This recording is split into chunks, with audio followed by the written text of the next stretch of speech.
Hello everyone, आज के इस वीडियो में हम लोग सिंपल पेंडुलम को लिक्विड में ऑब्जर्व करेंगे कि कैसे लिक्विड में सिंपल पेंडुलम के होने की वजह से उसका टाइम पीरियड चेंज कर जाता है। जो फोर्स है, क्योंकि ये बॉब खुद ही लिक्विड में इमर्ज है, तो लिक्विड की वजह से इस बॉब पे जो फोर्स अपवर्ड डायरेक्शन में लग रहा होगा, this is the buoyancy root under G/L और 1 माइनस रो बाय सिग्मा। ठीक है, it increases in the liquid because जो रीजन क्या है ना, amplitude decays due to the viscous resistance. पानी में अगर आपका वाटर है और वाटर में अगर पेंडुलम आपको ऑक्सीलेट करेगा तो पानी G इफेक्टिव 0 हो जाएगा, तो टाइम पीरियड की वैल्यू इनफिनाइट हो जाएगी और इसका मतलब है कि पेंडुलम वोंट ऑक्सीलेट की डेंसिटी मेजरमेंट में। हेलो एवरीवन, आज के इस वीडियो में हम लोग सिंपल पेंडुलम को लिक्विड में ऑब्जर्व करेंगे कि कैसे लिक्विड में सिंपल पेंडुलम के होने की वजह से उसका टाइम पीरियड चेंज कर जाता है। ठीक है, so we have a case here and the case is कि derive the expression for the angular frequency of a small oscillation। Small oscillation का कहने का क्या मतलब है कि जो आपका थीटा है, ठीक है, तो थीटा ये क्या है, लगभग टेंडिंग टू जीरो है, वेरी स्मॉल है। Theta is very small. क्या मतलब हुआ, थीटा जो है वो क्या है, वेरी स्मॉल है। और थीटा एक्चुअली में क्या है, displacement of the Bob, angular displacement of the Bob of the mean equilibrium position। So एक क्वेश्चन है कि derive an expression for the angular frequency of a small oscillation of a bob of a simple pendulum when it is immersed in a liquid of density rho। मतलब density of liquid क्या दे रखा है इसने, density of liquid जो है वो दे रखा है इसने rho। मतलब ये जो बॉब है it is in a liquid environment, ठीक है, और जिसका डेंसिटी क्या है, रो है। Assume the density of the bob is sigma. मतलब जो डेंसिटी है बॉब का, ठीक है, डेंसिटी ऑफ बॉब की डेंसिटी क्या है, तो सिग्मा दे रखी है। और लेंथ ऑफ द स्ट्रिंग, ये जो स्ट्रिंग आप देख रहे हैं, this is the length and the length of the string is sigma, मतलब length L, length of string, ठीक है, स्ट्रिंग क्या है, तो एल है। तो एक्चुअली में आप समझ जाएं कि यहाँ एक आइडियल सिचुएशन है जहाँ bob is basically a point mass, so length of the string is actually equal to the length of the pendulum जो है, सो ठीक है। अब चलिए इस चीज पे हम चलते हैं कि अगर ये बॉब हमारे लिक्विड में है तो इस बॉब पे फोर्सेस क्या एक्ट करेंगे। ठीक है, we will going to solve this problem with two methods. The method 1 पहले हम डिस्कस करते हैं, ठीक है, और उसके बाद मेथड 2 पे चलेंगे। ठीक है, मेथड 1 के थ्रू देखते हैं कि ये जो बॉब है, अगर आप देखें तो इस पे फोर्स हमेशा एक, जिसका वेट है वो नीचे mg लग रहा होगा वर्टिकली डाउनवर्ड। ठीक है, अगर टेढ़ा भी लाइन है तो आप जूम करेंगे कि ये वर्टिकली डाउनवर्ड है। और दूसरा जो फोर्स है, क्योंकि ये बॉब खुद ही लिक्विड में इमर्ज है, तो लिक्विड की वजह से इस बॉब पे जो फोर्स अपवर्ड डायरेक्शन में लग रहा होगा, this is the buoyancy force B। ठीक है, तो आपने देखा कि दो फोर्सेस बॉब पे एक्ट करेंगे, एक तो उसका वेट mg, एक buoyancy force on the bob due to the liquid, और तीसरा फोर्स जो होता है वो टेंशन फोर्स होता है। ठीक है, तीसरा फोर्स क्या होता है, तो एक टेंशन फोर्स T भी इधर एक्ट कर रहा होगा, जो स्ट्रिंग का टेंशन फोर्स T होगा। सबसे पहली बात आप जान ले कि नेट, अगर हम टेंशन फोर्स को नहीं अज्यूम करें, सबसे पहले हम निकालते हैं कि इफेक्टिव ग्रेविटी इस पे क्या एक्ट कर रहा है। ठीक है, और उसी इफेक्टिव ग्रेविटी के अकॉर्डिंग ही टेंशन फोर्स एडजस्ट होगा। इस टेंशन फोर्स एक्चुअली में जो एडजस्ट होगा इसके स्ट्रिंग में, it will be according to the magnitude of effective gravitational force. So effective gravity के सबसे पहले बेयोंसी फोर्स की वैल्यू हमें पता होनी चाहिए। तो बेयोंसी फोर्स जब आप निकालोगे B की वैल्यू क्या होता है, as per the Archimedes principle, buoyancy force जो लग रहा होगा, it is weight of the liquid displaced by this bob. ठीक है, इस बॉब की वजह से जितना पानी डिस्प्लेस्ड हुआ है, वही क्या होता है, उसी का वेट जो है उतना ही मैग्नीट्यूड का फोर्स लगेगा। ठीक है, तो वेट ऑफ द लिक्विड क्या होगा, तो अगर इस बॉब का वॉल्यूम V है, ठीक है, क्या लिख रहा हूं मैं, इसका वॉल्यूम जो है, वॉल्यूम ऑफ बॉब मैं अभी यहाँ B लिख रहा हूं। तो डेंसिटी दिया हुआ है और मास दे रहे, डेंसिटी दिया हुआ है, सिग्मा इज डेंसिटी। आपको पता है कि डेंसिटी वाला क्या होता है, तो मास बाय वॉल्यूम। तो कहीं ना कहीं जो मास ऑफ द लिक्विड, मास निकालना जाएगा अगर, तो हम लोग ये भी निकाल सकते हैं कि m बराबर d इंटू बी। तो अभी फिलहाल मुझे क्या करना है कि वॉल्यूम ऑफ लिक्विड कितना डिस्प्लेस्ड हुआ, वो निकालना है। So volume of liquid displaced is the volume of the bob, so we is the volume of bob, ठीक है। अब weight of the liquid displace है, मतलब हमें निकालना होगा mass of the liquid displace.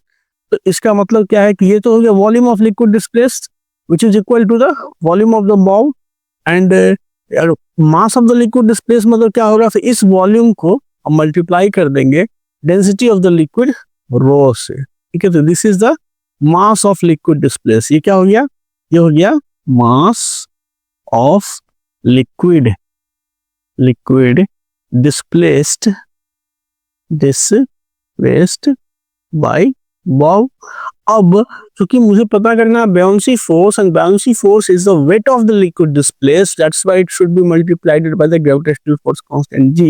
Now this is the buoyancy force which is acting on the bob in perpendicular directions, ठीक है। और gravitational force जो g है, mg है, वो नीचे लग रहा है, और mg मतलब मास ऑफ द बॉब। तो मास ऑफ द mg जो नीचे लग रहा है, m मास क्या होगा, what is the mass of bob, हमें पता है कि mass of the bob is equal to density into volume v। So you can simply write density इसका कितना है, तो सिग्मा है। बॉब की डेंसिटी हमने प्रॉब्लम से एक्सट्रैक्ट कर रखी है, इट इज सिग्मा। तो सिग्मा इनटू वॉल्यूम v और इनटू यहाँ पे g।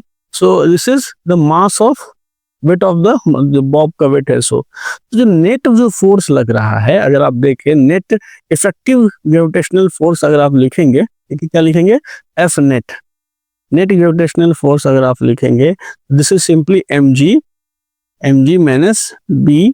सो आप लिख सकते हैं यहाँ से क्या चीज कि mg हो गया कितना, तो sigma volume v into g minus volume v into rho into g।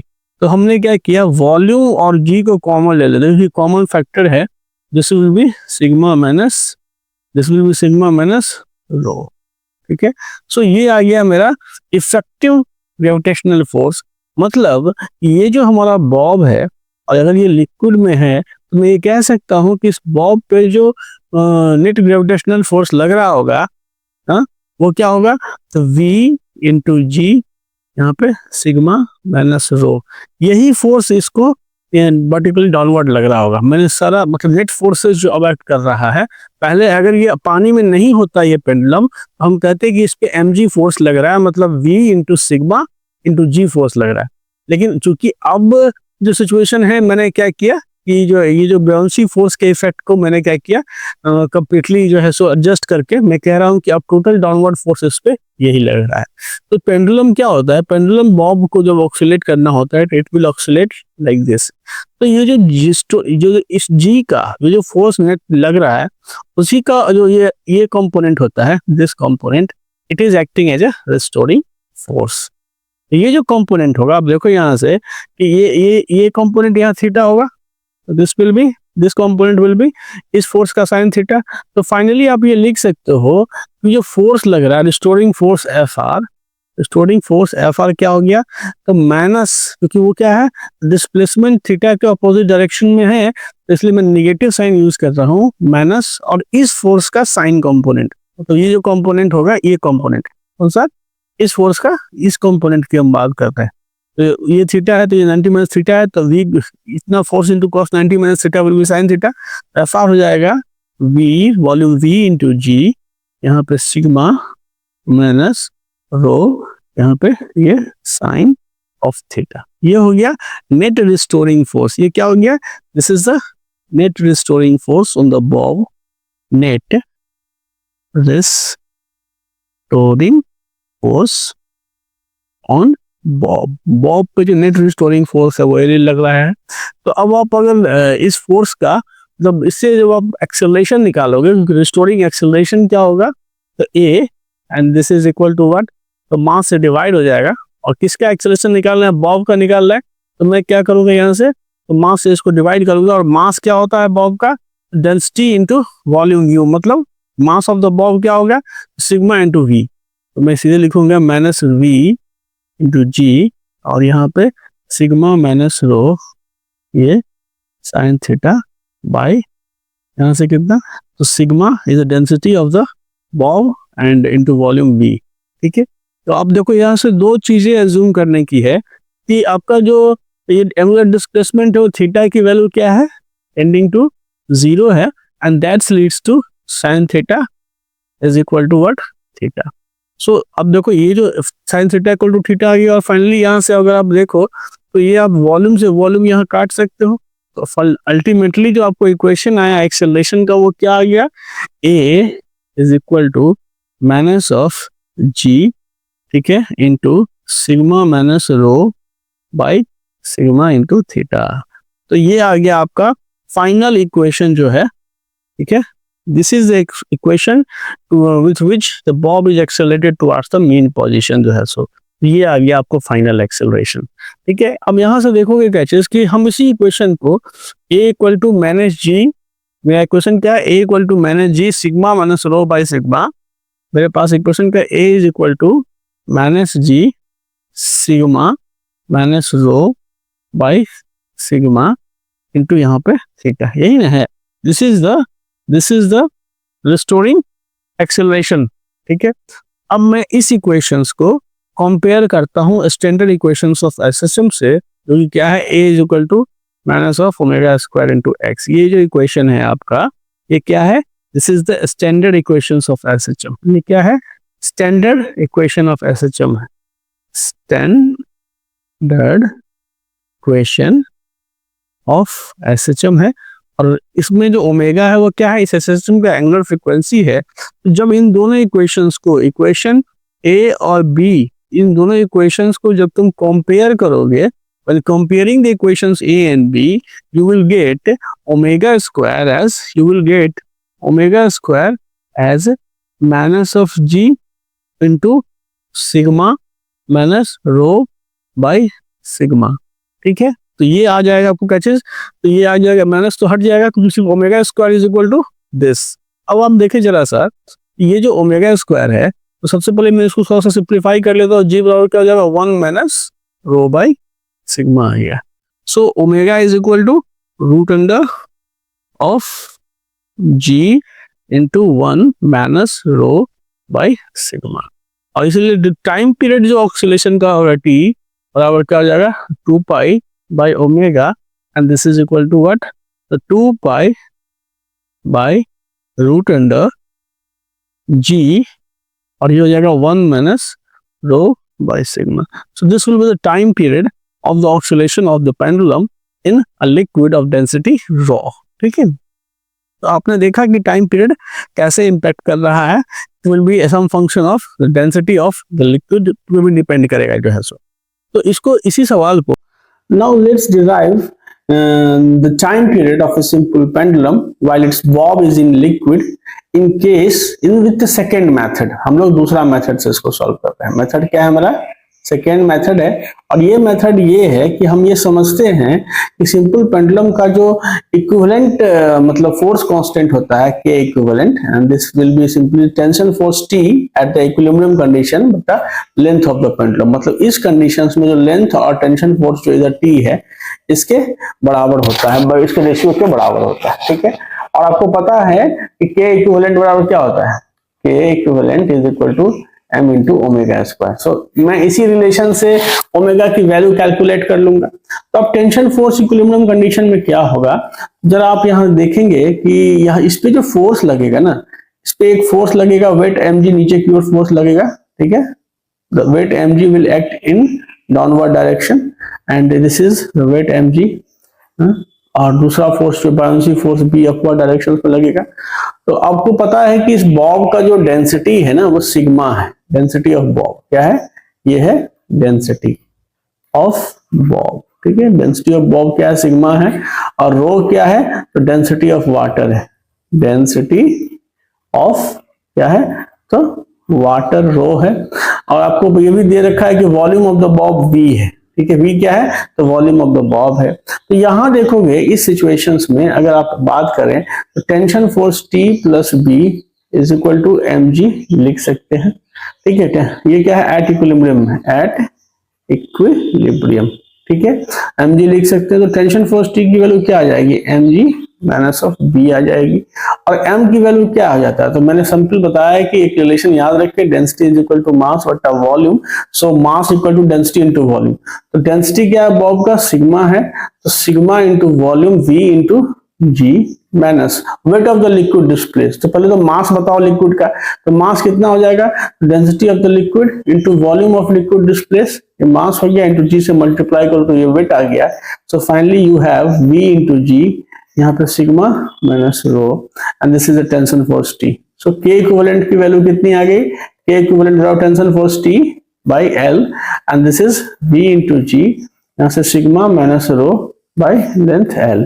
और K इक्विवेलेंट बराबर क्या होता है, तो mass of the bob into omega square, and you know that the mass of the bob is sigma into v। तो मैं लिख सकता हूँ क्या चीज की, यहाँ से sigma into v, m into omega square, and this is equal to sigma into v omega square is equal to v into g sigma minus rho by L। अब यहाँ से देखोगे तो वॉल्यूम से वॉल्यूम तुम काट सकते हो। तो बेसिकली जो ओमेगा स्क्वायर की वैल्यू आएगी, ओमेगा स्क्वायर बराबर what, omega square is equal to g by l into sigma minus rho by, यहाँ से सिग्मा आ गया, तो बेसिकली ये आ गया g by l and 1 minus rho by sigma. So omega square की वैल्यू ये आ गई, तो ओमेगा की वैल्यू कितनी आ गई, root under g by l और 1 माइनस रो बाई सिग्मा, ठीक है। और ओमेगा की वैल्यू अगर आ गई तो you can calculate time period T बराबर क्या होता है, टाइम पीरियड टी बराबर होता है 2 pi by omega, and so that will leads to what, that will leads to 2 pi by omega. तो जब 2 पाई बाई ओमेगा करोगे, ये वैल्यू इसमें सब्स्टिट्यूट करोगे, and you will get the time period as this relations, ठीक है, time period as this relation. So finally आपने calculate कर लिया कि टाइम पीरियड जो है वो केवल मतलब आपका जी पे ही डिपेंड नहीं कर रहा है, it is depending on the factor rho by sigma, and rho is the density of the liquid, density of liquid, ठीक है, and sigma is the density of bob, density of bob, ठीक है।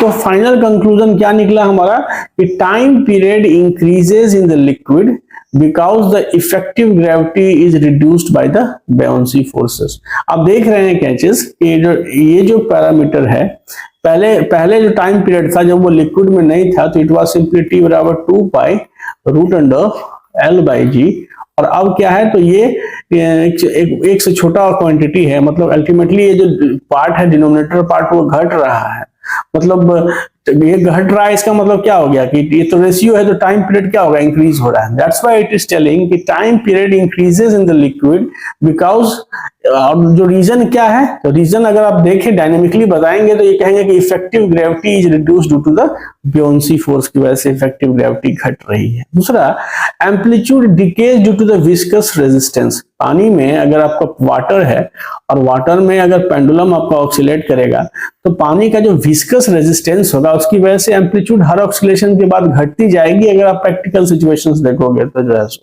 तीसरी बात क्या है कि यदि लिक्विड की डेंसिटी जो है अप्रोचेस द बॉब डेंसिटी, मतलब दोनों का डेंसिटी अगर बराबर हो जाता है, तो ये जो पैरामीटर है ना, ये क्या हो जाएगा, ये इट विल बी जीरो। मतलब अल्टीमेटली आप ये भी कह सकते हो कि जी इफेक्टिव ही जीरो, इफेक्टिव फोर्स ही नहीं लगेगा उस पर, तो जी इफेक्टिव जीरो हो जाएगा, तो टाइम पीरियड की वैल्यू इनफाइनाइट हो जाएगी, और इसका मतलब है कि पेंडुलम वॉन्ट ऑक्सीलेट। तो जब अगर मान लो कि ऐसा सिचुएशन हो कि जो डेंसिटी ऑफ द बॉब और density of the liquid same हो जाता है, इसका मतलब है कि ऑक्सीलेशन नहीं होगा, पेंडुलम विल नॉट ऑक्सीलेट, ठीक है। अब in practice A denser Bob, अगर बॉब डेंसर है मतलब बॉब का जो डेंसिटी है इट इज ग्रेटर देन, मतलब इट इज हायर, क्या है, denser Bob and lesser viscous fluid, और फ्लूइड का जो विस्कोसिटी है वो कम है, तो बहुत less changes in the T होगा। और अगर लाइटर बॉब होता है, मतलब सिग्मा की वैल्यू क्या होती है, कम होती है, और डेंसर विस्कस लिक्विड है, तो bigger changes in the T and faster decay, मतलब जो ऑक्सीलेशन डीके होगा विस्कस फोर्स की वजह से वो क्या होगा, तो फास्टर होगा, ठीक है। तीसरा जो इसमें जानने की जरूरत है कि हम इस सिचुएशंस का उपयोग कहाँ एक्चुअली हो सकता है, तो इसका है कि डेंसिटी मेजरमेंट में, if you no T in the air, time period of the oscillation तुमको एयर में पता और टाइम पीरियड लिक्विड पता है, ठीक है, you can use the buoyancy equation to calculate the density of liquid. So density का, लिक्विड का मेजरमेंट आप कर सकते हो कि लिक्विड की डेंसिटी कितना है, रो लिक्विड, ये आप इस कंडीशन से पता कर सकते हो, क्योंकि आपको पता है कि टाइम पीरियड ओपनली कितना होता है, 2 pi root under L by g. और अभी जो टाइम पीरियड इन लिक्विड निकाला है तुमने, वो क्या हो गया, 2 pi root under L by g into 1 minus कितना था, 1 minus rho by sigma, 1 minus rho by sigma. तो इन दोनों के कंपेरिजन से if you know the time period, अगर तुमको यहाँ वैल्यू पता है और ये वैल्यू पता है, तो अल्टीमेटली क्या कर सकते हो तुम, ये जो है सो तुम इसका रिलेशन निकाल सकते हो ना, तुम फाइनली रो लिक्विड की वैल्यू निकाल सकते हो। ठीक है, तो एक तो हो गया डेंसिटी मेजरमेंट में आता है, और विस्कस एस्टिमेशन में भी आता है कि लिक्विड कितना विस्कस है, कितना डैम्पिंग, क्योंकि जितना लिक्विड विस्कस होगा उतना ही ऑक्सीलेशंस के दौरान क्या होगा, वो डैम्पिंग फोर्स लगाएगा हमारे बॉब पे, और वो एम्पलीट्यूड घटता चला जाएगा। So by measuring the rate of amplitude decay, तो हर बार जो एम्पलीट्यूड में डिके हो रहा है वो किसकी वजह से होगा, हर ऑक्सीलेशन के बाद एम्पलीट्यूड घटता जाएगा। तो कहने का मतलब क्या है कि उस एम्पलीट्यूड के डिके को, ये जो घट जो रहा है एम्पलीट्यूड, अगर उसको मेजर कर लिया जाए, you can determine the damping coefficient which relates to the liquid viscosity, जो कि लिक्विड के विस्कोसिटी के साथ जुड़ा होता है। तो ये तो चीज हो गया कि मेजरमेंट ऑफ लिक्विड प्रॉपर्टी हम इस प्रोसेस के थ्रू पता कर सकते हैं। एंड दूसरा is the damping and vibrational control में भी इसका इस्तेमाल होता है। मतलब जैसे मान लो कि मैरीन इंस्ट्रूमेंट या जो सिस्मोमीटर्स होते हैं, sometimes emerge the pendulum in the while, और ग्लिसरीन में इमर्ज किया जाता है ताकि उसके ऑक्सीलेशंस को डैम्पन किया जा सके, कम किया जा सके, सो ताकि निडल जो है सेटल क्विकली। क्योंकि डैम्पिंग से फायदा क्या होता है कि जैसे मान लो अगर डैम्पिंग नहीं है, तो जैसे मान लो तुम वोल्टमीटर या एमीटर कुछ भी यूज करते हो रियल लाइफ में, तो ये जो जैसे मान लो निडल है, अब जैसे तुमने वोल्टेज दिया, अब वो कहीं स्टेबल नहीं हो रहा, वो क्या हो रहा है, ऑक्सीलेट कर रहा है।